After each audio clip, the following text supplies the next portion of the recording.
আসসালামু আলাইকুম ওয়া রাহমাতুল্লাহি ওয়া বারাকাতুহু। আলহামদুলিল্লাহি রাব্বিল আলামিন ওয়াল আকিবাতু লিল মুত্তাকিন। আসসালাতু ওয়াসসালামু আলা সাইয়্যিদিল আমবিয়াই ওয়াল মুরসালিন। প্রশংসা আল্লাহ রাব্বুল আলামিনের, যিনি আমাদের ভালো রেখেছেন, সুস্থ রেখেছেন, আলহামদুলিল্লাহ। আজকে আমরা আরেকটি ক্লাসে যুক্ত হতে পেরেছি। সাউন্ড ক্লিয়ার আছে কিনা, সবকিছু স্পষ্ট কিনা আমাকে একটু জানাবেন। আজকে আমরা বাংলা ভাষারীতি ও বিরাম চিহ্ন থেকে একটা ক্লাস করব, যেহেতু এখান থেকে স্বাভাবিকভাবে দুইটা প্রশ্ন চলে আসে, দুইটা প্রশ্ন আসে, এতে কোনো সন্দেহ নাই। মানে আসবে, আসা ফরজ।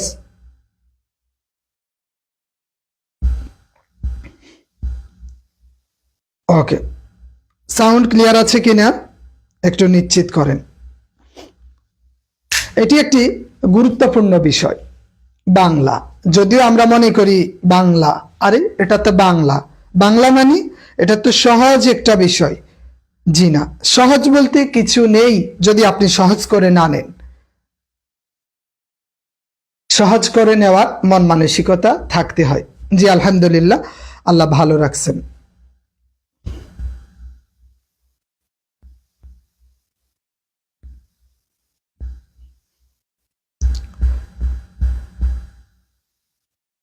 ওকে, তো বাংলার ক্ষেত্রে আমরা আজকে কি দেখবো বলেন তো? ভাষারীতি ও বিরাম চিহ্ন। আজকে আমরা দেখব ভাষারীতি ও বিরাম চিহ্ন। আমি একটু লিঙ্কটা ওদের কাছে দিয়ে দিই। আমাদের অনেক আল্লাহর ওলি আছে, ওদের অনেক সময় হোয়াটসঅ্যাপে দিলেও ওনারা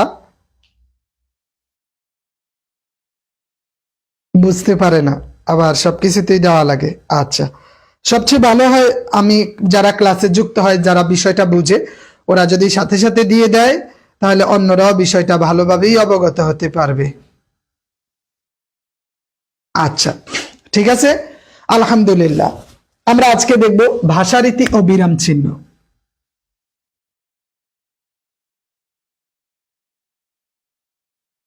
ভাষারীতি ও বিরাম চিহ্ন। এখান থেকে আমাদের দুইটা মিনিমাম কয়টা? মিনিমাম দুইটা প্রশ্ন আসবেই, দুইটা প্রশ্ন এসেই থাকে মিনিমাম। ভাষারীতি থেকে, বিরাম চিহ্ন থেকে একটা যে আসবে এতে কোনো সন্দেহ নাই, আসতে হবে। আসবে না কেন? আসে। তো যাই হোক, আমরা একটু দেখি ভাষারীতির ক্ষেত্রে। আমরা প্রথমেই একটু দেখব, আমাদের মূলে চলে যাই। যে কোনো জিনিসের আমরা যদি একদম মূল থেকে শুরু করি, তাহলে আমাদের জানাও হয়ে গেল, আমাদের পড়াও হয়ে যায়। আমরা শুধু পরীক্ষার জন্য পড়ব বিষয়টা এরকম না, আমাদের জানতে হবে। বাঙালি জাতির ইতিহাস জানাটা জরুরি, ঠিক আছে? জি আলহামদুলিল্লাহ, রাসেল সাহেব কুমিল্লা থেকে দেখছেন। তা বলেন তো, বাঙালি, এই যে আমরা জানি আমাদের এই যে বাঙালি, এটা কি জাতি বলেন? বাঙালি জাতিতে কি বলতে পারবেন? বাঙালি জাতিতে শঙ্কর। বাঙালি জাতিতে কি? বাঙালি জাতিতে হইছে শঙ্কর।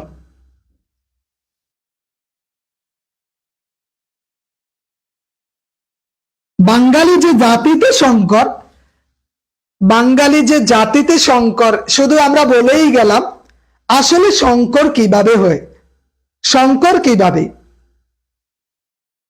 শঙ্কর কিভাবে, ওইটা আমাদের অনেকেরই অজানা। যেমন ভাবে আমরা বলি আমরুপালি, আমরুপালিও শঙ্কর জাতের আম। আমরুপালি শঙ্কর জাতের আম। শঙ্করায়নের মাধ্যমে আমটাকে ভারত থেকে 1974-এ এই দেশে আনা হয়েছে, যেটার সাথে একটা ইতিহাস জড়িয়ে আছে। জি আলহামদুলিল্লাহ, আল আমিন সালেহি সাহেব। তাই শঙ্কর জাতি কিভাবে, সেইটাই আমরা একটু দেখব। বাঙালি জনগোষ্ঠী দুই ভাগে বিভক্ত। বলেন, বাঙালি জনগোষ্ঠী কয় ভাগে? আর্য। একটা কি? অনার্য, আর একটা হচ্ছে আর্য জাতি। বাঙালি জাতিগোষ্ঠী কয় ভাগে বিভক্ত? দুই ভাগে। ভাগে একটা হচ্ছে অনার্য, আর একটা হচ্ছে আর্য। এই অনার্যটা আবার 4 ভাগে বিভক্ত। অনার্যটা কয় ভাগে বিভক্ত? অনার্যটা আবার 4 ভাগে বিভক্ত। এর মধ্যে আছে নেগ্রিটো, নেগ্রিটো, অস্ট্রিক,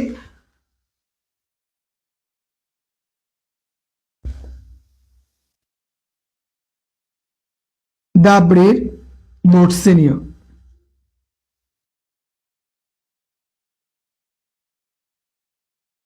এই 4 ভাগে বিভক্ত। এরা মোট কয় ভাগে বিভক্ত? 4 ভাগে বিভক্ত। অনার্যরা 4 ভাগে বিভক্ত। হ্যাঁ, অনার্যরা 4 ভাগে বিভক্ত। কথা তো ক্লিয়ার, তাই না? যে অনার্য আমরা জানি বাঙালি জাতি গোষ্ঠী 2 ভাগে বিভক্ত। একটা হচ্ছে অনার্য আর একটা হচ্ছে আর্য। আর্যর পূর্বে যারা এই দেশে এসেছে তাদেরকে বলে অনার্য অথবা আর্য পূর্ব। তাদেরকে কি বলে? অনার্য অথবা আর্য পূর্ব। এই যে সুন্দর সুমধুর, বা সুমধুর নয়, সুন্দর সুজলা সুফলা এই বাংলাদেশ, এই বাংলাদেশে এগুলো আপনার ইচ্ছা লিখতেও পারেন, নাও লিখতে পারেন। আমাদের তো এগুলা পিডিএফ এ দেওয়া আছে, ওইখান থেকে আপনি পড়তে পারবেন, কোনো অসুবিধা নেই। তবে আপনি চাইলে লিখে নিতে পারেন, আপনার পড়াও হয়ে গেল, লেখাও হয়ে গেল। 5000 বছর পূর্বে বাঙালিরা সুজলা সুফলা এই দেশে এসেছে। তারা যে বাঙালি কিভাবে হয়েছে, হুট করে তো আর হয়ে যায় নাই। 5000 বছর পূর্বে যে ইন্দোচীন থেকে, কোথা থেকে বলেন, কোথা থেকে? ইন্দোচীন থেকে এই দেশে আগে নেগ্রিটোরা বসবাস করত। কারা বসবাস করত? নেগ্রিটোরা।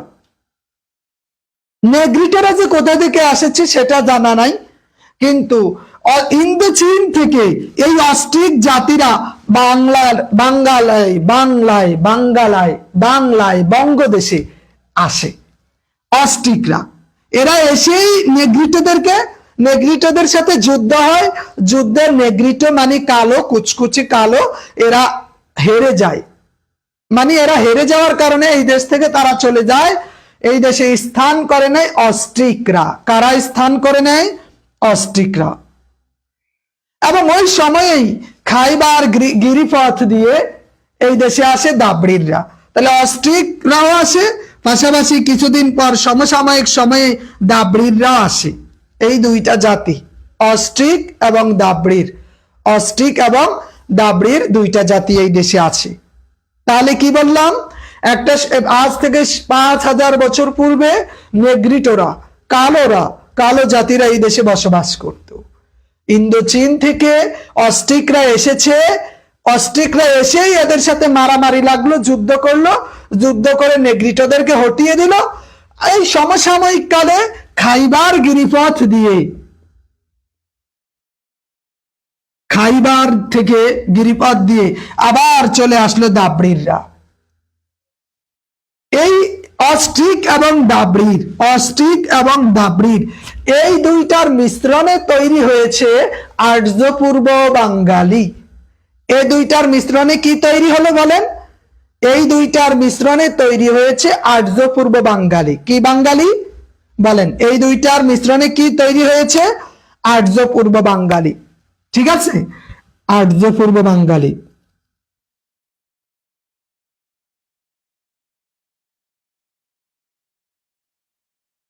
আর্য পূর্ব বাঙালি, অস্ট্রিক এবং দাবড়িরের মিশ্রণে কি হয়েছে?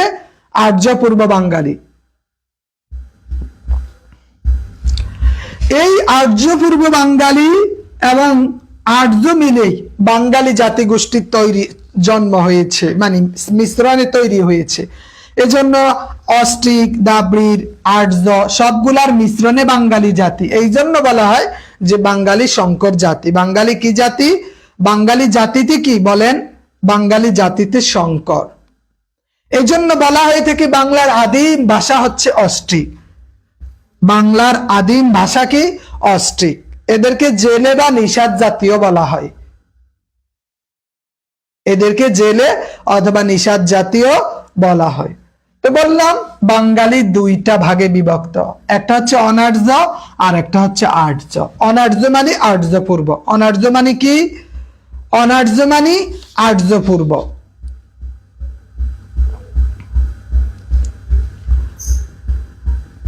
এখন এই অনার্যরা 4 ভাগে বিভক্ত: নেগ্রিটো, অস্ট্রিক, দাবড়ির, মর্সিনীয়। এই ইন্দোচীন থেকে অস্ট্রিকরা এসেছে, ইন্দোচীন থেকে অস্ট্রিকরা এসেছে, এসে নেগ্রিটোদেরকে মানে যুদ্ধ করে হটিয়ে দিয়ে এরা বসবাস শুরু করে। ওই সমসাময়িক সময়ে খাইবার গিরিপথ দিয়ে আবার দাবড়িরা চলে আসে। এই দুইজনের মিশ্রণে হয় আর্য পূর্ব বাঙালি। আর্য পূর্ব বাঙালি এবং আর্য মিলেই হয়েছে বাঙালি জাতি। এজন্য এটাকে শঙ্কর জাতি বলে। কোন জাতি বলে? শঙ্কর জাতি বলে। এতটুকু ক্লিয়ার হয়েছে কিনা বলেন? আমরা যে শঙ্কর জাতি, আমাদের যে একটা ইতিহাস আছে, আমাদের যে একটা মিশ্রণ আছে, ক্লিয়ার? আমার কথাটুকু বুঝে আসছে?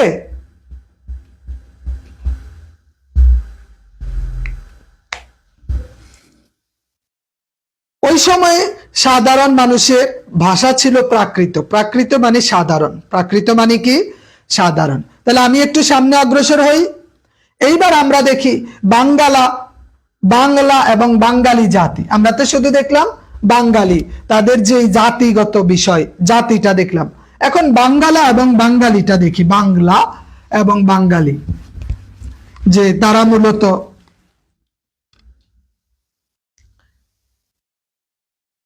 এই যে বাংলা, আমরা বলি না বঙ্গ, বঙ্গ অথবা বাংলা, বাংলা ও বাঙালি। আজ থেকে 3000 বছর আগে, শঙ্কর অর্থ মিশ্রণ, শঙ্কর অর্থ কি? মিশ্রণ। মাসুম হাবিব সাহেব, শঙ্কর অর্থ কি?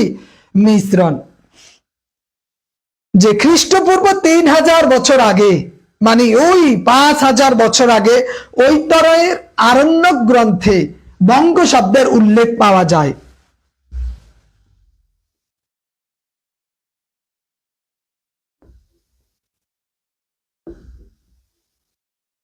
ঐতরেয় আরণ্যক গ্রন্থে, এটা একটা গ্রন্থের নাম, এটা একটা কি? ঋগ্বেদের একটা গ্রন্থের নাম। সর্বপ্রথম বঙ্গ শব্দের উল্লেখ পাওয়া যায়।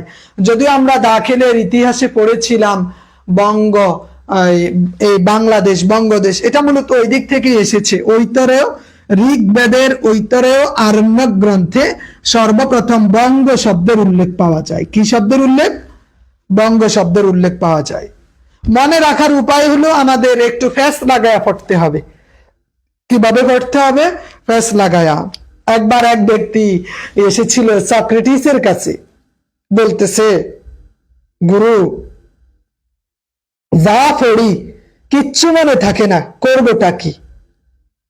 এত এত পড়া, এগুলা যে মনে থাকে না, কি করব, কি করতে পারি? তখন তিনি বললেন, এটা তো সহজ বিষয়, পড়া মনে রাখতে পারো না? না, মনে রাখার একটা টেকনিক আছে।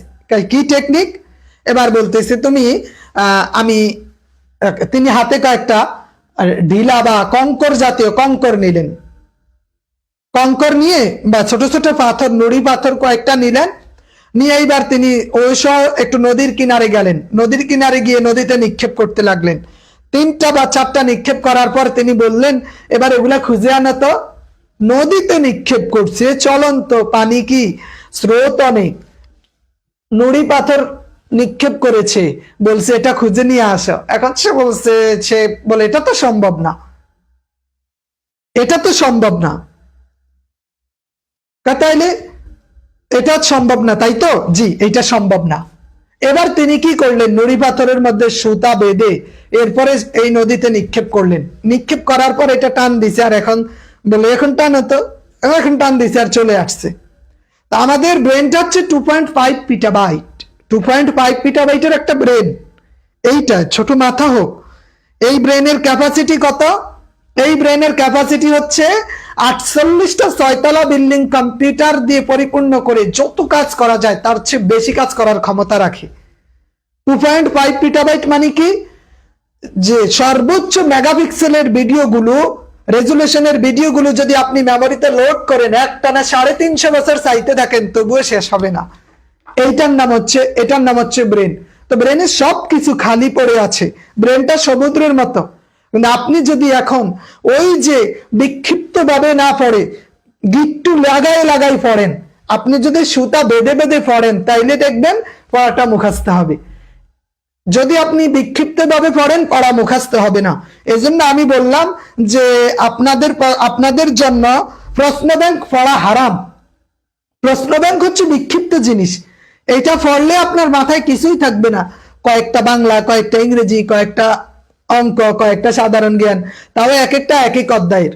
যদি আপনি বিক্ষিপ্ত ভাবে পড়েন তাহলে কিন্তু আপনার মনে থাকবে না। কিন্তু আপনি যদি অধ্যায় ভিত্তিক ধারাবাহিক ভাবে গিট্টু লাগাই লাগাই পড়েন তাহলে আপনার জন্য মনে থাকবে।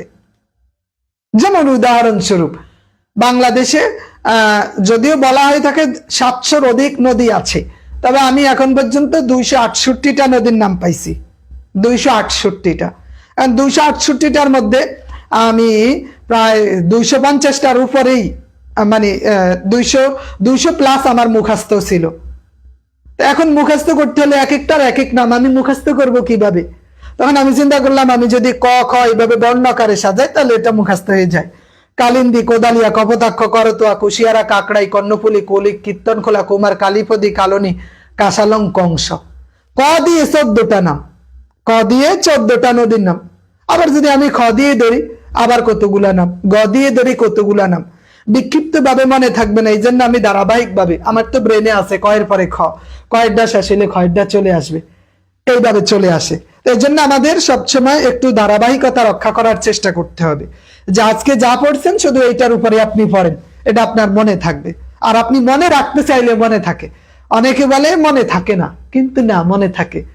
দেখেন আপনি এই যে সারাদিনের মধ্যে যাদের সাথে কথাবার্তা বললেন, অনেকের নামই মনে আছে।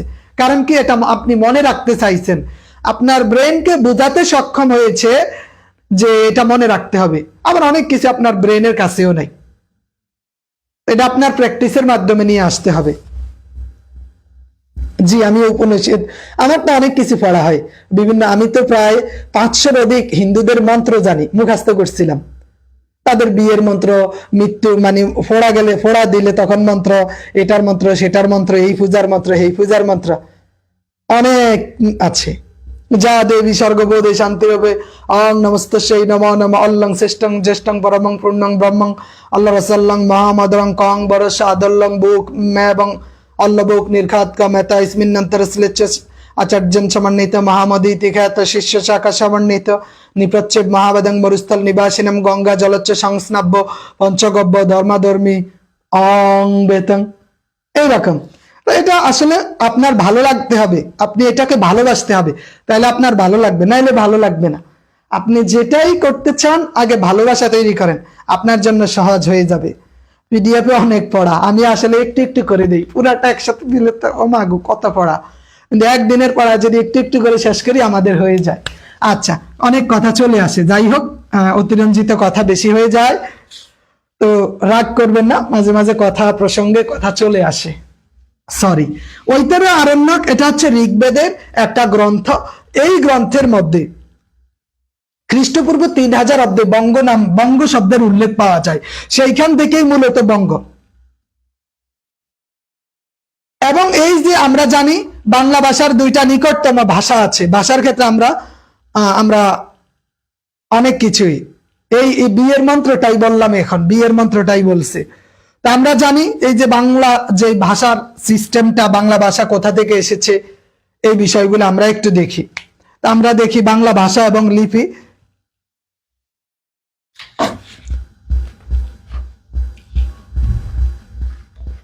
আমরা জানি বাংলা 2 ভাষা, একটা হচ্ছে কেন্তুম শতম। পৃথিবীতে যে ভাষাগুলো আছে, ইন্দো ইউরোপীয়, ইন্দো চীনীয়, অনেক ভাষার বিচরণ, অনেক ভাষার বিচরণ। এইগুলার মধ্যে উল্লেখযোগ্য যেটা, সেইটা হইল কেন্তুম এবং শতম। আমরা যেটার অন্তর্ভুক্ত সেটা হচ্ছে ইন্দো ইউরোপীয়। সেটা কি? আমরা যেটার অন্তর্ভুক্ত সেটা হলো ইন্দো ইউরোপীয় ভাষা। বলেন, আমরা যেটার অন্তর্ভুক্ত সেটা কোন ভাষা? ইন্দো ইউরোপীয়। তো অনেকগুলো ভাষা আছে পৃথিবীতে, তার মধ্যে একটা হইলো ইন্দো ইউরোপীয় ভাষা। ইন্দো ইউরোপীয় অনেকগুলা পর্ব আছে, আমরা আস্তে আস্তে সেগুলো একটু দেখি। ইন্দো ইউরোপীয় 2টা অংশ, একটা হচ্ছে কেন্তুম আর একটা শতম। আর একটা কি? শতম। তো আমরা একটু শতম থেকেই মূলত আমাদের ভাষা এসেছে। বাংলা ভাষা ইন্দো ইউরোপীয় ভাষা থেকে আগত। একটু একটু চলে যাই আমাদের মূল পড়ায়, যে ভাষা কোথা থেকে এসেছে ভাষাটা। এই যে বাংলা ভাষাটা কোথা থেকে এসেছে? এটার মূলে ছিল ইন্দো ইউরোপীয়। কি ছিল? ইন্দো ইউরোপীয়। ইন্দো ইউরোপীয় দুইটা অংশ, একটা হচ্ছে কেন্তুম আর একটা হচ্ছে শতম। একটা হচ্ছে কেন্তুম আর একটা হচ্ছে শতম। আমরা এসেছি কোথা থেকে বলেন? আমরা এসেছি শতম থেকে। আমরা ইন্দো ইউরোপীয় হয়ে শতম। শতম থেকে আমরা যদি সংক্ষেপে বলে ফেলি তাহলে আমরা এখানে এসেছি প্রাকৃত ভাষা। শতম থেকে আমরা প্রাকৃত ভাষা এসেছি, সংস্কৃত হয়ে প্রাকৃত। এবার প্রাকৃত হয়ে আমরা বঙ্গকামরূপী বাংলা। প্রাকৃত হয়ে এর আরো অনেকগুলা পর্ব আছে, আমাদের এতটুকু প্রয়োজন নাই। তারপরে বঙ্গকামরূপী, এখানে সংস্কৃত আছে, অনেক পার্ট আছে, যতটুকু প্রয়োজন ততটুকু একটু দেখে নিই। বঙ্গকামরূপীর দুইটা অংশ। বঙ্গকামরূপীর কয়টা অংশ? বঙ্গকামরূপীর দুইটা অংশ, একটা হচ্ছে বাংলা আর একটা হচ্ছে অসমিয়া। বাংলা আর একটা কি? বঙ্গকামরূপীর দুইটা সন্তান। বঙ্গকামরূপীর কয়টা সন্তান? দুইটা, একটা হচ্ছে বাংলা আর একটা হচ্ছে অসমিয়া। একটা বাংলা আর একটা কি? অসমিয়া। এই জন্য বলা হয় বাংলার সহোদরা। বাংলার আরেকটা ভাই আছে, ওইটার নাম হইছে অসমিয়া। ওইটার নাম কি? অসমিয়া। বাংলার যে আরেকটা ভাই আছে সেটার নাম কি? বাংলার আরেকটা ভাইয়ের নাম হচ্ছে অসমিয়া। ঠিক আছে। এখন শতমের অনেকগুলো অংশ আছে, আমরা আমাদের পিডিএফ এ দেখবেন দিছিলাম। শতম থেকে উদ্ভূত অনেকগুলো ভাষা, গ্রিক, হিত্তিক, তুখরীয়, শতম থেকে। আচ্ছা, আমি এই বিভিন্ন বই থেকে মিশ্রণ করি, তো আমার তো একটা নির্দিষ্ট বই করি না, কারণ পড়ানোর ক্ষেত্রে এক একটা কোনোটাতে কম দেওয়া, কোনোটাতে বেশি দেওয়া, যার কারণে আমার বিভিন্ন জায়গা থেকে তথ্যগুলা সংগ্রহ করা লাগে। তো রেফারেন্সের ক্ষেত্রে আপনি ইয়েটা নিতে পারেন, বিসিএস এর যে কোনো একটা ডাইজেস্ট, এটা আপনার জন্য বেস্ট হবে। বিসিএস এর অ্যাসিওরেন্স ডাইজেস্ট নিতে পারেন। এইটা হচ্ছে সকল বইয়ের মূল। ওই বইগুলো থেকে আপনাদেরকে নোট করে অন্য বইতে ট্রান্সফার করে দেওয়া হয়। কিন্তু আমাদের নিবন্ধনের ক্ষেত্রে আমরা চেষ্টা করব অগ্রদূত নিবন্ধন সহায়িকা নিতে। অগ্রদূত নিবন্ধন সহায়িকা, অগ্রদূত নিবন্ধন সহায়িকা। আচ্ছা, তো বললাম শতম থেকে প্রাকৃত হয়ে বঙ্গকামরূপী অসমিয়া বাংলা। অসমিয়া বাংলা। কেন্তুমের কতগুলা, যে যেমন কেন্তুমের এর অনেকগুলা সন্তান আছে, শতমেরও অনেকগুলা সন্তান আছে। পৃথিবীতে ইন্দো ইউরোপীয় হয়ে সারা পৃথিবীর ভাষার বাবা হইছে এরা, এই কেন্তুম এবং শতম। তার মানে সকল ভাষার দাদা হইছে ইন্দো ইউরোপীয়। অন্যগুলা থাকলেও এ আর কি সারা পৃথিবীতে বিচরণ করে, সারা পৃথিবীতে বিচরণ করে। একটা হচ্ছে কেন্তুম আর একটা হচ্ছে শতম। তো এইটা আমরা একটু দেখে নিব যে কেন্তুম এবং শতমের ক্ষেত্রে কি কি আছে বিষয়টা।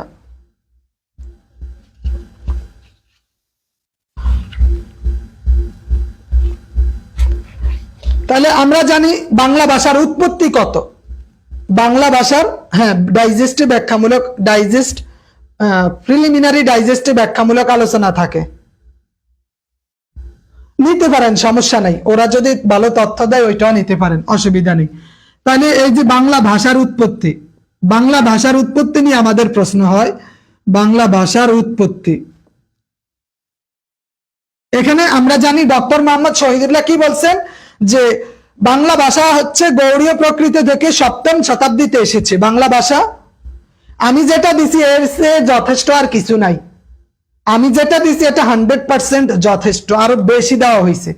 আপনি এইটাকে যে কোনো চাকরির ক্ষেত্রে পড়তে পারেন। ভাষারীতি দেখে এবং বিরাম চিহ্ন থেকে যদি কোনো প্রশ্ন হয়, আমার এই অধ্যায় মানে এই পিডিএফ থেকে আসবে, এতে কোনো সন্দেহ নেই। কারণ যত রকমের প্রশ্ন হইতে পারে এগুলার সামারিটা আমি পিডিএফ এ নিয়ে আসি। অগ্রদূত এখনো বাজারে আসে নাই। আচ্ছা, বাংলা ভাষার উৎপত্তি আমরা জানি ডক্টর মোহাম্মদ শহীদুল্লাহ। ডক্টর মোহাম্মদ শহীদুল্লাহ কি বলছেন? তিনি বলছেন সপ্তম সপ্তম শতাব্দীতে। কোন শতাব্দীতে? সপ্তম শতাব্দীতে। গৌড়ীয় প্রাকৃত থেকে এই ভাষার জন্ম, মানে বাংলা ভাষার উৎপত্তি গৌড়ীয় প্রাকৃত থেকে।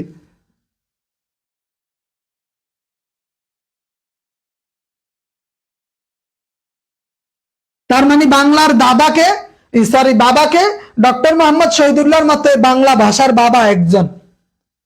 না, লাগবে না, ওইটা পড়লে আর বইও কিনতে হবে না। কিন্তু সুনীতি কুমার চট্টোপাধ্যায় বলছেন মাগধী প্রকৃত হতে দশম শতাব্দীতে, যে ডক্টর মোহাম্মদের পর সুনীতি কুমার চট্টোপাধ্যায়, সুনীতি কুমার বলছে দশম শতাব্দীতে।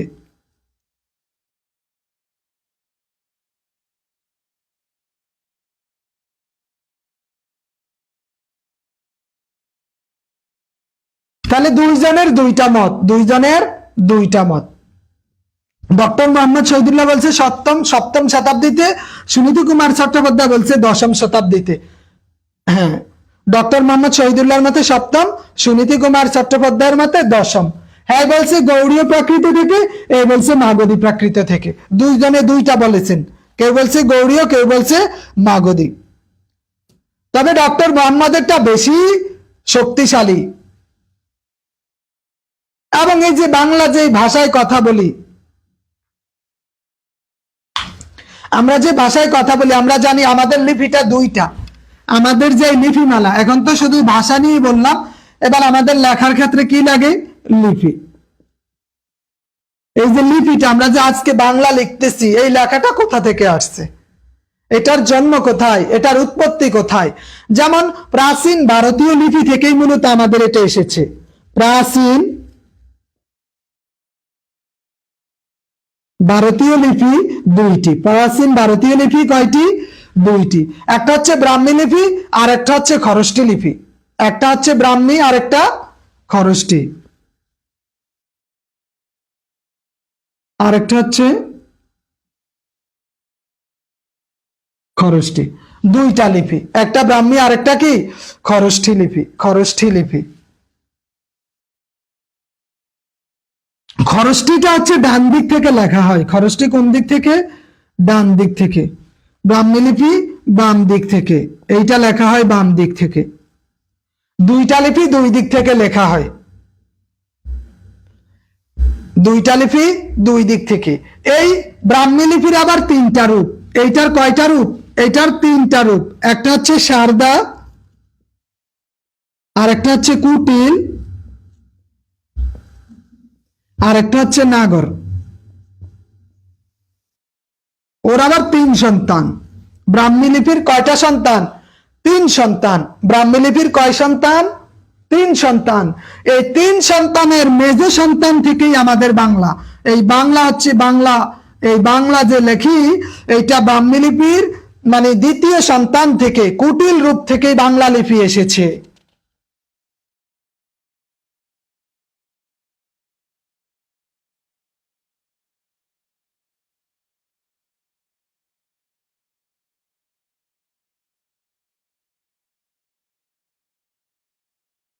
ঠিক আছে, কুটিল থেকেই এটা এসেছে। ওকে, আমার কথা বুঝতে পারছেন? সমস্যা নাই, এখন দিয়ে দিবেন, এখন দিয়ে দিবেন। কথা বুঝে যায়? আমি যে কথা বলতেছি, আপনি কি আমার কথা স্পষ্ট বুঝতে পারতেছেন, নাকি শুধু মাথার উপর দিয়ে যাচ্ছে, নাকি কিছুই বুঝতেছেন না?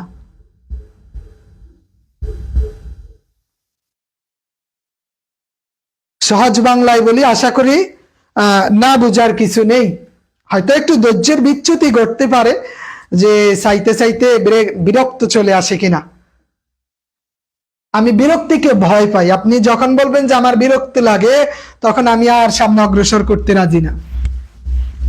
তাহলে প্রাচীন ভারতীয় লিপি দুই ধরনের, একটা খরষ্টি আর একটা ব্রাহ্মী। এই ব্রাহ্মীর তিনটা রূপ, শারদা, কুটিল, নাগর। এই কুটিল রূপ থেকেই বাংলা ভাষার জন্ম। কুটিল রূপ থেকে কোন ভাষার জন্ম? বাংলা ভাষার জন্ম। তাহলে এই লিপিটা আমরা বাংলা থেকে পেয়েছি। ঠিক আছে, এরপরে আমাদের বাংলা ভাষার স্বরূপ। বাংলা ভাষার স্বরূপ আবার দুই ধরনের। বাংলা ভাষার স্বরূপ কয়টা? দুই ধরনের। একটা হচ্ছে সাধু, আর একটা হচ্ছে চলিত। একটা কি ভাষা? একটা হচ্ছে সাধু ভাষা, আর একটা হচ্ছে চলিত ভাষা। এই দুই রূপে চলে কিন্তু, সাধু এবং চলিত।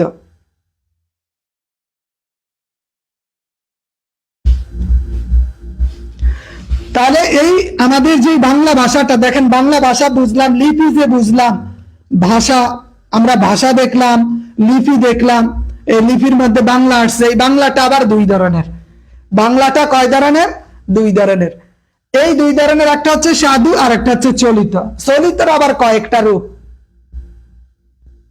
চলিতের আবার কয়েকটা রূপ। তো চলিতের ক্ষেত্রে আবার আঞ্চলিক, প্রমিত, অনেকগুলা বিষয় আছে। যেমন চট্টগ্রামের কবি মতিউর রহমান মল্লিক আঞ্চলিক ভাষায় যেই এই চলিত ভাষায় লিখে গেছেন, তার একটা কবিতা, এগিন কি হরদ দেই জুরি জুরি গালের ভিতর গুক গুক করি, খন্না হরি দেহ দৈন্যা বই সবে সার ঐক্যা, খেয়াল নদী ঐক্যা ঐক্যা চাচনা বইর মৈক্যা, মন্দিহর ডর করি সামনে আইয়ে রে হরিক্কা, মন্দিহর ডর করি সামনে আইয়ে রে হরিক্কা। ঘুমার টাইম তো ঘুম না যাবি, ঘুমার টাইম তো ঘুম না যাবি, হটতি বাইলে জুরাস, ডাক মারিলে চোখ মুসি একার দুইয়ার হরস, এই রইম্মা হড়া লেহা বেনিয়া ইম্মা খেয়াল ছাড়া, এই রইম্মা হড়া লেহা বেনিয়া ইম্মা খেয়াল ছাড়া, তুলি ফেললুম তি ডর মারা ফেল করিলে আতিক্কা, মন্দিহর ডর করি সান্নে আইয়ে রে হরিক্কা, মন্দিহর ডর করি সান্নে আইয়ে রে হরিক্কা।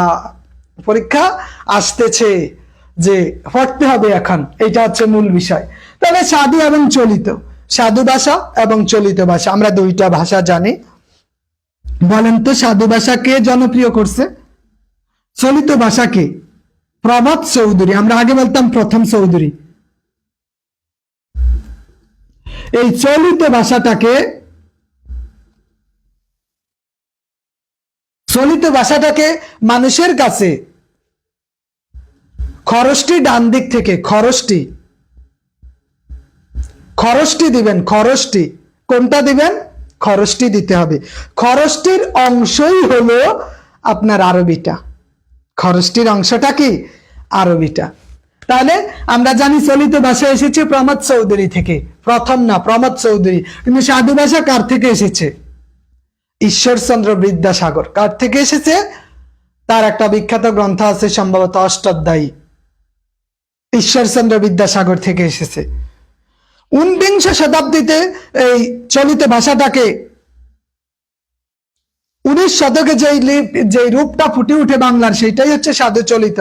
এবং হ্যাঁ, ঈশ্বরচন্দ্র বিদ্যাসাগর তিনি মূলত সাধু ভাষাটাকে হাইলাইট করেছেন। সাধু ভাষার সর্বপ্রথম বই ছিল আলালের ঘরের দুলাল, আলালের ঘরের দুলাল, আলালের ঘরের দুলাল। ঠিক আছে, সাধু এবং চলিত ভাষা। আমরা জানি সাধু চলিত ভাষার পার্থক্য কোথায়? সর্বনাম এবং ক্রিয়াপদে। সর্বনাম এবং কি পদে? এই দুইটার একটা পার্থক্য আছে। সর্বনাম ও ক্রিয়াপদে, সর্বনাম এবং ক্রিয়াপদে। হ্যাঁ, সর্বনাম এবং ক্রিয়াপদে। কেন মেহেদী হাসান সাহেব? সর্বনাম এবং ক্রিয়াপদে। এই চলিত ভাষা প্রতিষ্ঠা করতে গিয়ে কালি ও কলম একটা পত্রিকা ছিল, এটার প্রতিষ্ঠাতা ছিলেন কল্লোল চৌধুরী। কালি ও কলম, অন্নদাশঙ্কর রায় সহ অনেকেই চলিত ভাষার জন্য কাজ করেছেন। এবং বর্তমানে আমরা যেই ভাষা দেখি, এটা হচ্ছে চলিত ভাষা। এটা কোন ভাষা? চলিত ভাষা। তাহলে সাধু এবং চলিত ভাষার বিষয়টা আমরা অবশ্যই দেখে নিব। সাধু ভাষা এটা হচ্ছে গুরু গম্ভীর, তৎসম শব্দবহুল। সাধু ভাষায় তৎসম শব্দ বেশি থাকে, তাই না? এটা তৎসম। আর চলিত ভাষা এটা হচ্ছে তদ্ভব। তদ্ভব, একটাতে তৎসম আর একটা হচ্ছে কি? তদ্ভব। সাধু এবং চলিত ভাষার মিশ্রণকে বলে গুরু চণ্ডালী দোষ। কি দোষ? গুরু চণ্ডালী দোষ। হ্যাঁ, টেক্সাস ঠাকুরের আলালের ঘরের দুলাল। আচ্ছা, আতিকুল ইসলাম সাহেব, আপনি আমার মেসেঞ্জারে নক দিন, তাহলে হয়তো আমি অ্যাড করে নিতে পারবো। তাহলে সাধু ভাষা তৎসম শব্দবহুল গুরু গম্ভীর, এইটা এই বইয়ের ভাষায় ব্যবহার হয়। আর চলিত ভাষাটা তদ্ভব শব্দবহুল, তদ্ভব বেশি। সাধু ভাষা কিন্তু ব্যাকরণের নিয়ম অক্ষরে অক্ষরে পালন করে, অক্ষরে অক্ষরে পালন করে।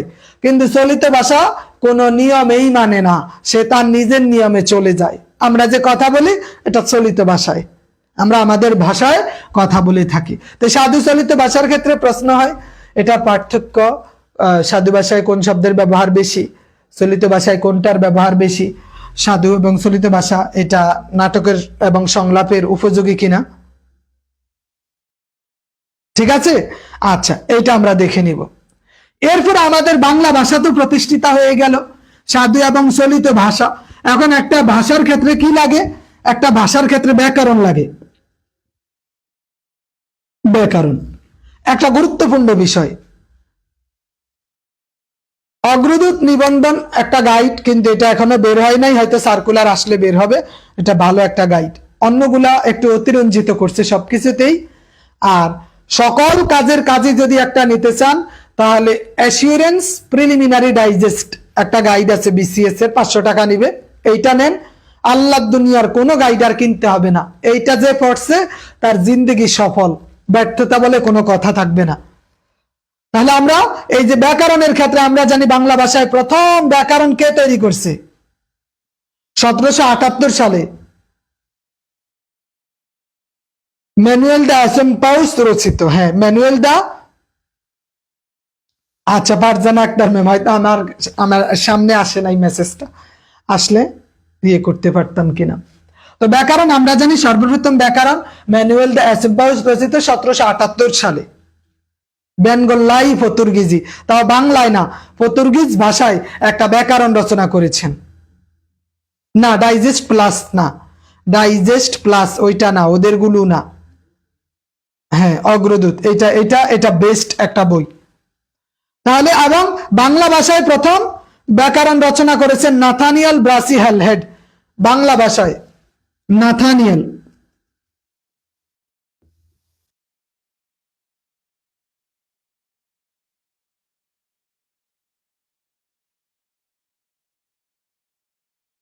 নাথানিয়েল ব্রাসিহেল হেড সর্বপ্রথম বাংলা ভাষায় টাইপিং করে বই রচনা করেছেন। আমরা জানি পঞ্চনন সরকার এই যে বাংলা ব্যঞ্জন বর্ণ যে তৈরি করেছেন 14টা, সর্বপ্রথম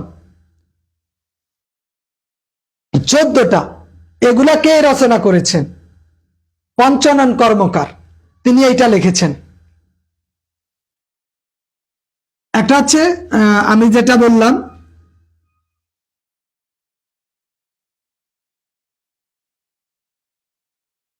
অ্যাসিওরেন্স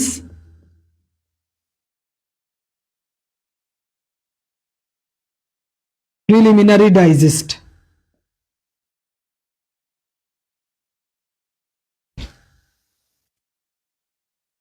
আর আরেকটা কোনটা? অগ্রদূত নিবন্ধন সহায়িকা।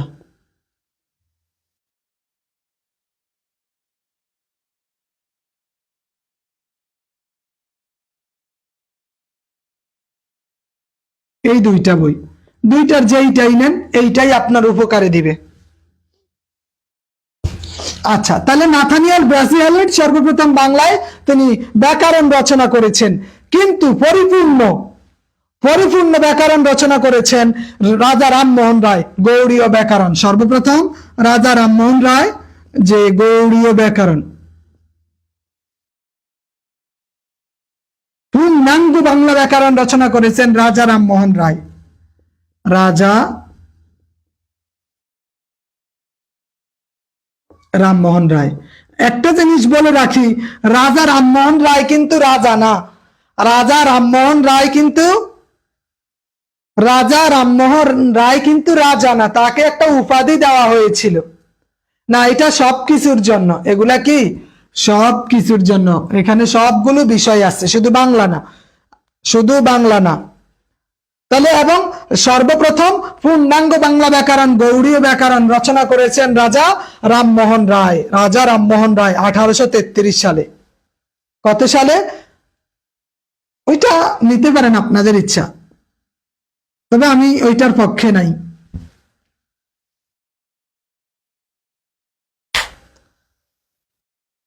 তাহলে সর্বপ্রথম রাজা রামমোহন রায় বাংলা ব্যাকরণ রচনা করেছেন, এবং আমরা জানি এই যে বাংলা ব্যাকরণ অনেকেই বাংলা ব্যাকরণ রচনা করেছেন।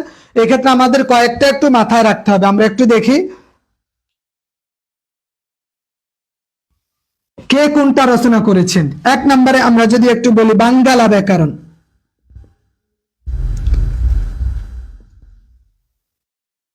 বাঙ্গালা ব্যাকরণ রচনা করেছেন শ্যামাচরণ সরকার। কি নাম?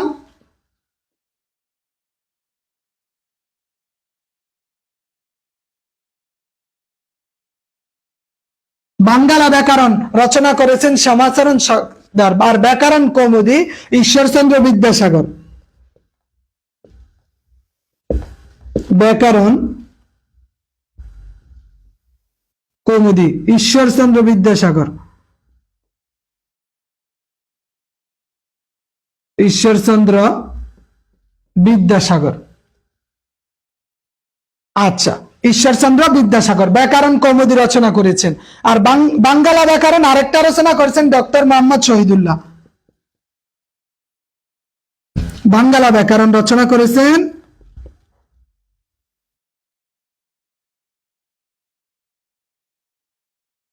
ডক্টর মোহাম্মদ লিখলাম না, শহীদুল্লাহ, ডক্টর মোহাম্মদ শহীদুল্লাহ।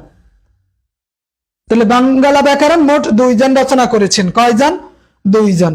একটা হইছে শ্যামাচরণ সরকার, আর একটা হচ্ছে ডক্টর মোহাম্মদ শহীদুল্লাহ। ডক্টর মোহাম্মদ শহীদুল্লাহ থাকলে শ্যামাচরণ সরকার থাকবে না অপশনে। যদি শ্যামাচরণ সরকার থাকে তাহলে ডক্টর মোহাম্মদ শহীদুল্লাহ থাকবে না, এটা ওনারাও জানে। ঠিক আছে। আর ভাষা প্রকাশ বাঙ্গালা ব্যাকরণ ডক্টর সুনীতি কুমার চট্টোপাধ্যায়। আরেকটা বই আছে, এগুলা বারবার পরীক্ষায় আসে। ভাষা প্রকাশ বাঙ্গালা ব্যাকরণ,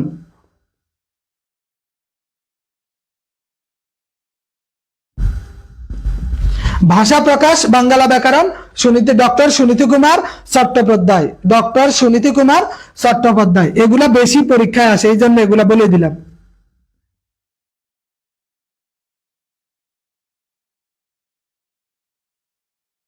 সুনীতি কুমার চট্টোপাধ্যায়। ঠিক আছে। আচ্ছা, এরপরে আমাদের বাংলা ভাষার যে অভিধান, অনেকগুলো অভিধান আছে, এগুলো আমাদের একটু দেখতে হবে। এগুলো আমাদের অবশ্যই একটু দেখে নিতে হবে। বাংলা ভাষার অভিধানের ক্ষেত্রে কয়েকটা অভিধান আপনি একটু ইয়া করবেন, পড়ে নেবেন। তারপর আমরা জানি প্রত্যেকটা ভাষারই 4টা অংশ থাকে। প্রত্যেকটা ভাষার কয়টা অংশ থাকে? হ্যাঁ, ব্যাকরণ মঞ্জুরি ডক্টর এনামুল হক, ফাহিম হাসান অর্ণব সাহেব, থ্যাংক ইউ। হ্যাঁ, আচ্ছা, কি বলতেছিলাম? ভাষার অংশ 4টি। ভাষার অংশ কয়টা?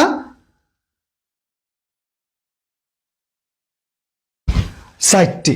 প্রত্যেকটা ভাষার কয়টা মৌলিক অংশ? 4টা। ধ্বনি, শব্দ, বাক্য, অর্থ। ধ্বনি, শব্দ, বাক্য, অর্থ।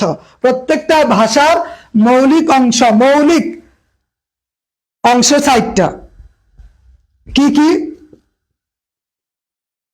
ধ্বনি, শব্দ, বাক্য, অর্থ। এখন যেহেতু ভাষার মৌলিক অংশ 4টা,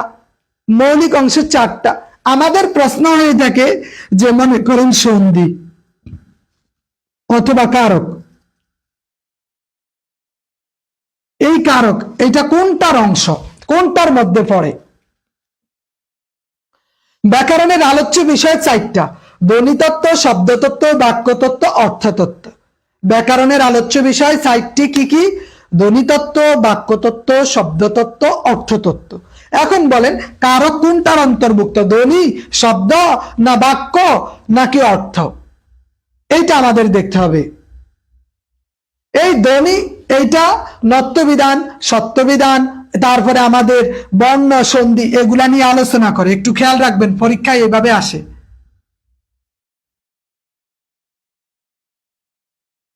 বর্ণ, নত্য ও সত্যবিধান, সন্ধি।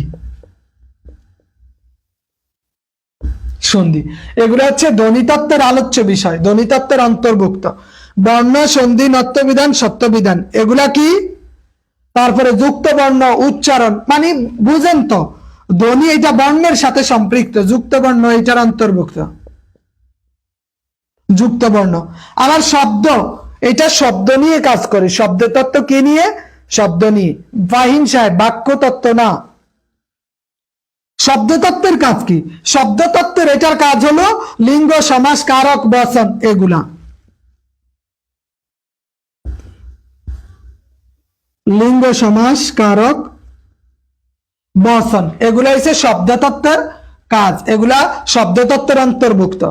তারপরে দ্বিরুক্তি, উপসর্গ, প্রকৃতি, পদ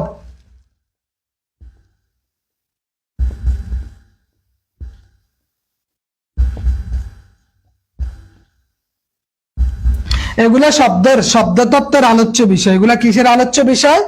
শব্দতত্ত্বের আলোচ্য বিষয়। তো এই কয়টা আমাদের একটু মাথায় রাখতে হবে, এগুলো আমাদের মাথায় রাখতে হবে। এরপরে বাক্যতত্ত্বের আলোচ্য বিষয় কি? শব্দ বিশ্লেষণ এবং কারক বিশ্লেষণ, জ্যোতিচিহ্ন, বাচ্য, উক্তি, যেটা বাক্য নিয়ে কাজ করে।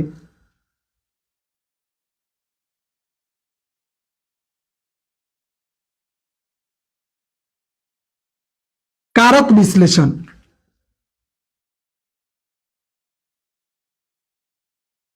বাচ্য, উক্তি এগুলা কি? এগুলা বাক্যের কাজ। এগুলা কার কাজ? বাক্যের কাজ। বাক্যতত্ত্বের আরেক নাম হচ্ছে পদক্রম। বাক্যতত্ত্বের আরেক নাম হচ্ছে কি? পদক্রম। শব্দতত্ত্বের আরেক নাম হচ্ছে রূপতত্ত্ব। শব্দতত্ত্বের আরেক নাম কি? রূপতত্ত্ব। এই শব্দতত্ত্বের আরেক নাম হচ্ছে রূপতত্ত্ব। বাক্যতত্ত্বের আরেক নাম হচ্ছে পদক্রম। তারপরে আমাদের অর্থতত্ত্বের মধ্যে বাগ দ্বারা বিপরীত শব্দ এগুলা নিয়ে আলোচনা করে। অর্থতত্ত্ব উচ্চ পর্যায়ে আলোচনা করে, সর্বোচ্চ পর্যায়ে কি? অর্থতত্ত্ব আলোচনা করে। একটা জিনিস খেয়াল রাখেন গো ও আল্লাহর বান্দারা, কারক শব্দতত্ত্বের আলোচ্য বিষয়, কিন্তু কারক বিশ্লেষণ এটা বাক্যতত্ত্বের আলোচ্য বিষয়।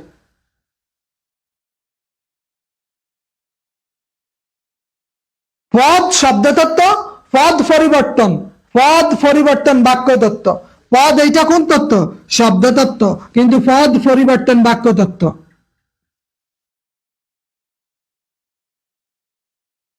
পদ পরিবর্তন বাক্যতত্ত্ব, পদ পরিবর্তন বাক্যতত্ত্ব, ঠিক আছে। তারপরে বচন শব্দতত্ত্ব, বাচ্য বাক্যতত্ত্ব। বচন শব্দতত্ত্ব, বচন কোন তত্ত্ব?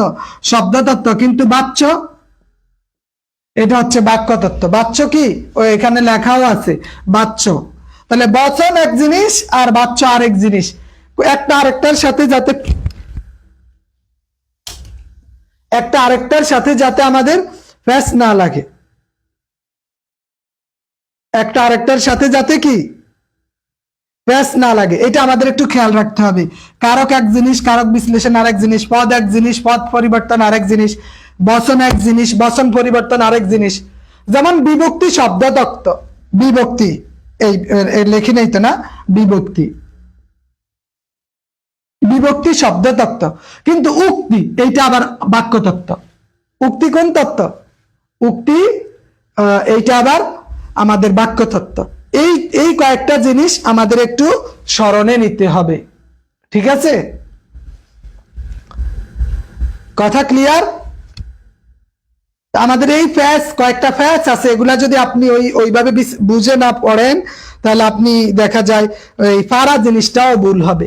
পরীক্ষা দিয়ে আসলেন যে 100%, কিন্তু আইসা মিলে দেখলেন যে 100%। পরীক্ষা দিতে গেছেন 100% সঠিক হয়েছে, বাসায় এসে দেখলেন যে 100%ই ভুল হয়েছে, 100% সঠিক, কিন্তু বাস্তবে 100% ভুল। বাস্তবে 100% কি ভুল, ঠিক আছে? মনে থাকবে?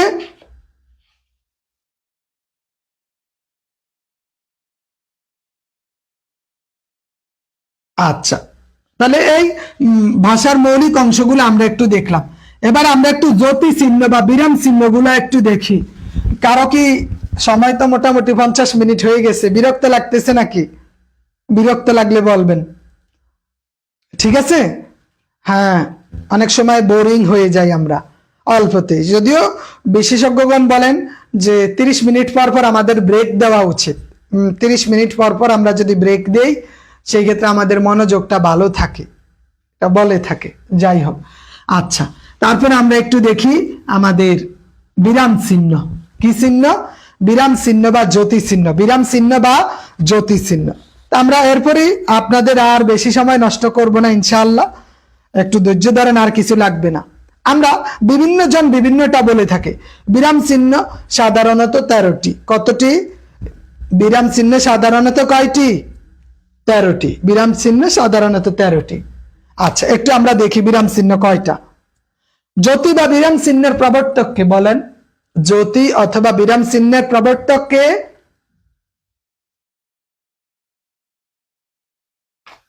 জ্যোতি বা বিরাম চিহ্নের প্রবর্তক হলো কে? ঈশ্বরচন্দ্র বিদ্যাসাগর?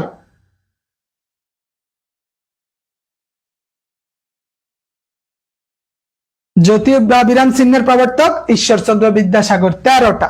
কিন্তু আমাদের পরীক্ষায় 13টা ওইভাবে মাঝে মাঝে আসে, কিন্তু আমাদের বলা হয়ে থাকে কি জানেন, যে কোনটা মানে এই থামার সময়কাল কতক্ষণ, কোনটার জন্য, কোন বিরাম চিহ্নের জন্য কতটুক সময় থামতে হবে, এইটা আমাদের পরীক্ষায় আসে। কোন বিরাম চিহ্নের জন্য কতটুক সময় থামতে হবে। তো এটা তো একটু কঠিন, তাই না?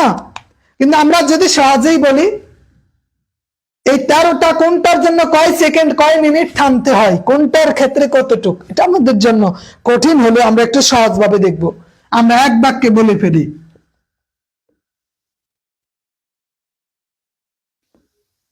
ও কোলন্ডাস ভাই,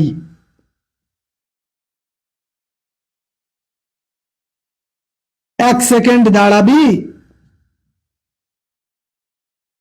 কি বললাম? ও কোলন্ডাস ভাই, ও কোলন্ডাস ভাই, এক সেকেন্ড দাঁড়াবি? ও কোলন্ডাস ভাই, এক সেকেন্ড দাঁড়াবি? এবার দেখি এখানে কি কি আছে। এখানে আছে কোলন, এখানে আছে ড্যাশ, এই এই দুইটা মিললে আবার যদি হয় কোলন ড্যাশ, তাহলে এই তিনটার জন্য 1 সেকেন্ড বরাদ্দ। কয় সেকেন্ড? 1 সেকেন্ড বরাদ্দ। কি সহজ একটা বিষয়। ও কোলন ড্যাশ ভাই, 1 সেকেন্ড দাঁড়াবি? কথা সহজ, কিন্তু এর মধ্যে কতগুলা জিনিস দাঁড়িয়ে আছে। এই যে যেমন দাঁড়াবি, এটা হচ্ছে দাঁড়ি, এটা বিস্ময় সূচক চিহ্ন, এটা হচ্ছে প্রশ্নবোধক চিহ্ন। তিনটা জিনিস এখানে, তাহলে তিনে তিনে 6টা জিনিস চলে আসছে। এই 6টার জন্য আমাদের 1 সেকেন্ড বরাদ্দ। কয় সেকেন্ড? 1 সেকেন্ড। ও কোলন্ডেশ ভাই, 1 সেকেন্ড দাঁড়াবি? কি যে জ্যোতি চিহ্নের বিরাম চিহ্নের 6টা আমাদের এক বাক্যে চলে আসছে। আমাদেরকে যেই জিজ্ঞেস করুক যে দাড়ির জন্য কয় সেকেন্ড, 1 সেকেন্ড থামতে হয় না তার দ্বিগুণ থামতে হয়, আমরা সহজেই বলে দিতে পারবো যে ও কোলন্ডেশ ভাই, 1 সেকেন্ড দাঁড়াবি? দাঁড়া দাঁড়া দাঁড়া দাঁড়ি 1 সেকেন্ড। সহজই যদি আমরা একটু মনে রাখি যে ও কোলন্ডেশ ভাই, 1 সেকেন্ড দাঁড়াবি। ঠিক আছে, আমরা এতটুকু মনে রাখতে পারি। মনে রাখার সুবিধার্থে এইভাবে আমরা শিখব। ঠিক আছে, এরপরে তাইলে আমাদের 6টা শিখা হয়ে গেল। এখন যদি আমরা আরো কিছু শিখি। হাই ব্রো, হাই ব্রো, থামার দরকার নাই। হাই ব্রো, থামার দরকার নাই।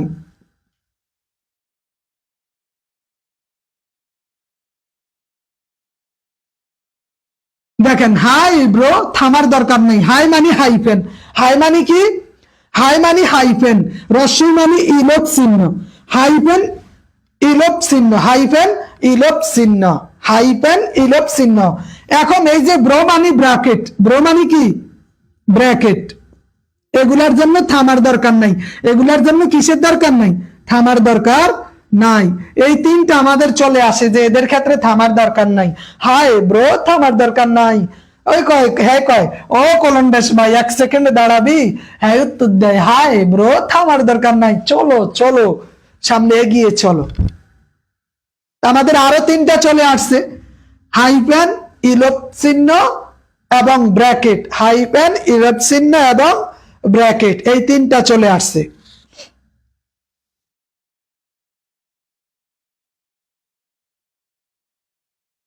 তাহলে কয়টা হইলো? 6 আর 3 9টা হয়েছে। 6 আর 3 কয়টা? হ্যাঁ, 6 আর 3 টোটাল হয়েছে 9টা। আরো আছে কয়েকটা। এতটুকু তো বুঝতে পারছেন, তাই না? না বুঝার তো কিছু নাই, না বুঝার তো কিছু নাই, তাই না? আচ্ছা, তাহলে আমি একটু মুছে নেই। ঠিক আছে, মুছে নিলাম। এখন একটু দেখি যে এক বলতে যতক্ষণ, কমা উদ্ধার করতে ততক্ষণ। এক বলতে যতক্ষণ, আরেকটা কথা বলি, এক বলতে যতক্ষণ, কমা উদ্ধার করতে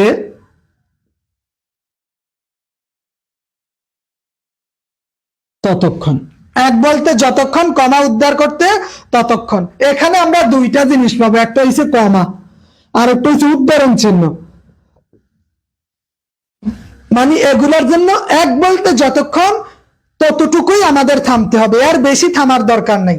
এটার জন্য এতটুকুই, এক বলতে যতক্ষণ, কমা উদ্ধার করতে ততক্ষণ। এইভাবে বলবেন, এক বলতে যতক্ষণ, কমা উদ্ধার করতে ততক্ষণ। এক বলতে যতক্ষণ, কমা উদ্ধার করতে ততক্ষণ। তার মানে কমার ক্ষেত্রে কতটুক থামতে হবে? এক বলতে যতক্ষণ সময় লাগে। উদ্ধরণ চিহ্নের ক্ষেত্রে কতটুক থামতে হবে?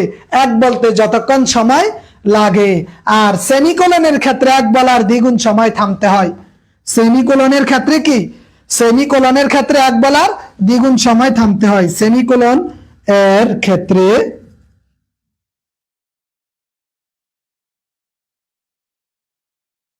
এক বলার দ্বিগুণ সময় থামতে হয়।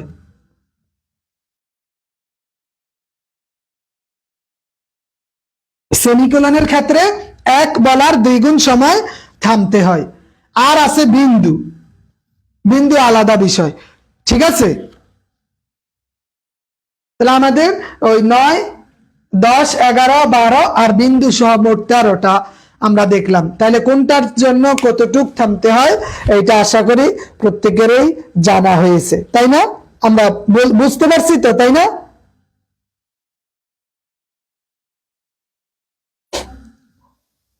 বাক্যের মাঝে 3টা বিরাম চিহ্ন বসে। বাক্যের মাঝে কয়টা বসে বলেন? বাক্যের মাঝে 3টা বিরাম চিহ্ন বসে।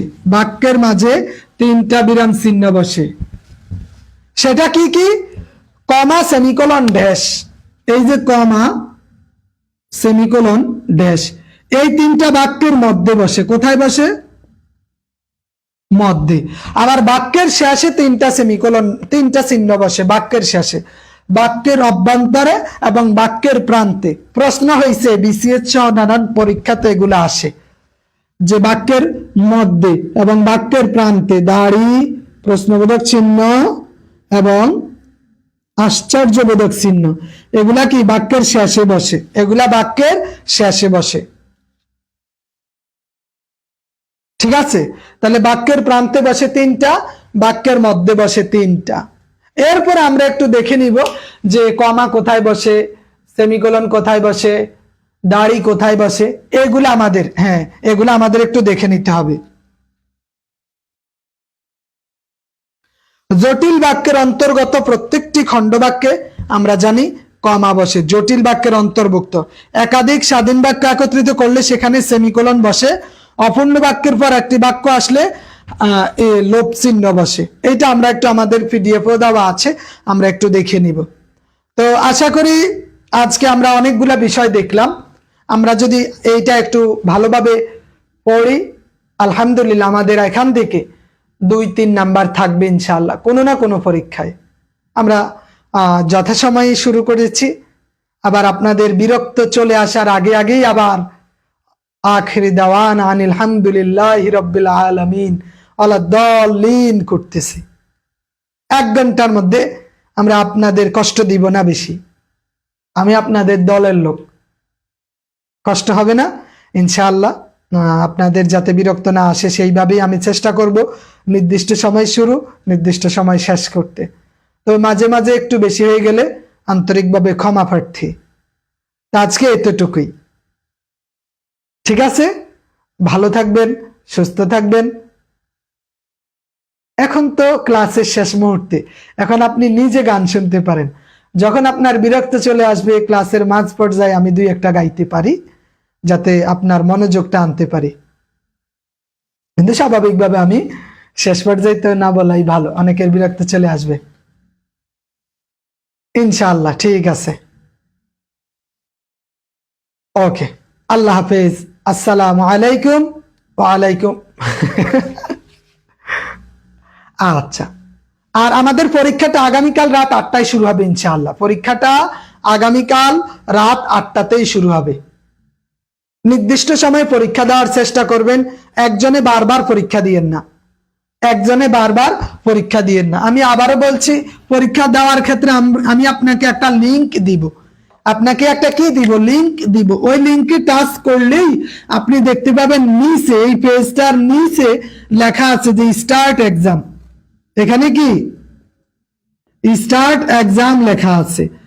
এই স্টার্ট এক্সামের মধ্যে এটাতে ক্লিক করলে আপনার এরপরের দ্বিতীয় পেজে কি আসবে, পরের পেজে চলে আসবে নেম এবং মোবাইল নাম্বার। নাম এবং মোবাইল নাম্বার সাবমিট করে দিলেই আপনার পরীক্ষা শুরু হয়ে যাবে। এই পরীক্ষাটা শুরু হলে আপনি নির্দিষ্ট সময়ের মধ্যে পরীক্ষা দিবেন, দেওয়ার পরে সাবমিট করবেন। সাবমিট করতে গেলে তখন ইয়েস অথবা ক্লোজ, ইয়েস অথবা এখানে ক্লোজ দুইটা অপশন আসবে। আপনি ইয়েস মানে হ্যাঁ সাবমিট করতে চাই তখন করতে পারবেন, ওইটা বলে দেওয়া হবে মোল্লা আব্দুর রহিম সাহেব। বই পেতে কোনটা, নাহু সরফের বইটা আসলে কয়েকদিন একটু দেরি হবে, বইটা প্রেসে আছে, বের হচ্ছে। পরীক্ষার সময় আপনার যখন শুরু করবেন তার মধ্যে 25 মানে ফাইনাল পরীক্ষার আদলে পরীক্ষা হয়। 25 নম্বরের জন্য 15 মিনিট সময় বরাদ্দ, কিন্তু যে কোনো সময় পরীক্ষা দিতে পারবেন আগামী 24 ঘন্টার মধ্যে শুরু হওয়ার। জি ঠিক আছে, ওইটার ক্লাস হবে সম্ভবত শুক্রবার ইনশাআল্লাহ। তো ভালো থাকবেন, সুস্থ থাকবেন, আসসালামু আলাইকুম।